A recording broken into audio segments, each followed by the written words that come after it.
की तो जे काही तुम्हाला सांगेल त्याप्रमाणे सर्व गोष्टीत त्याचे ऐका.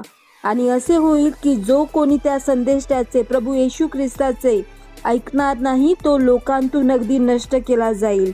यावेळेस आपण आपल्याच विश्वासणाऱ्यांसाठीच या 2 प्रार्थना करणार आहोत. यावेळेस आपण प्रार्थना करूया. हालेलुया. हे परमपिता परमेश्वरा, प्रभू येशू ख्रिस्ताच्या सामर्थ्यशाली नावात आम्ही तुझी उपकार स्तुती करतो. तू चांगला आहेस म्हणून आम्ही तुझे आभार मानतो. तू अद्भुत सेनाधीश परमेश्वर, तू सरळतेचा न्यायी परमेश्वर म्हणून आम्ही तुझे आभार मानतो.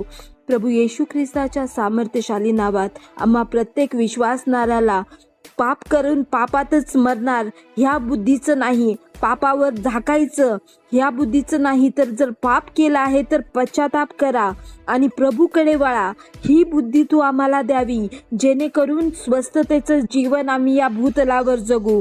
त्याचबरोबर प्रभू परमेश्वरा, तुझ्या वचनाशी खिलवाड करणारे लोक आम्ही असणार नाही. तुझ्या वचनाची जगी करण्याशी मेळमिलाप करणारे लोक असे आम्ही असणार नाही. यासाठी तू आम्हा साह्य आणि मदत कर. जगीकरण आमच्यामध्ये शिरून आम्ही भ्रष्ट बुद्धी बनू नये म्हणून आम्ही तुझ्या जवळ विनंती करतो. प्रभू, तुझं वचन आहे तसं जगण्यासाठी तू आम्हा साह्य आणि मदत कर. प्रभू परमेश्वरा, आम्हाला या लोकांमध्ये, या जगातून नष्ट नाही व्हायचे, तर आमचा ज्यावेळेस योग्य टाईम येईल त्यावेळेस तू आम्हाला घेऊन जाणार आहेस. हा विश्वास तू आम्हाला दिला आहेस म्हणून तुझे धन्यवाद.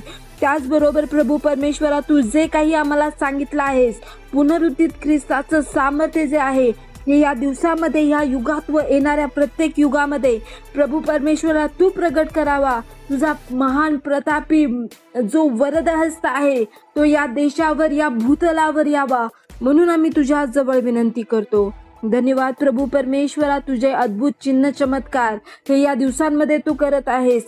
पवित्र आत्म्याचं सामर्थ्य या दिवसांमध्ये तू प्रगट करत आहेस.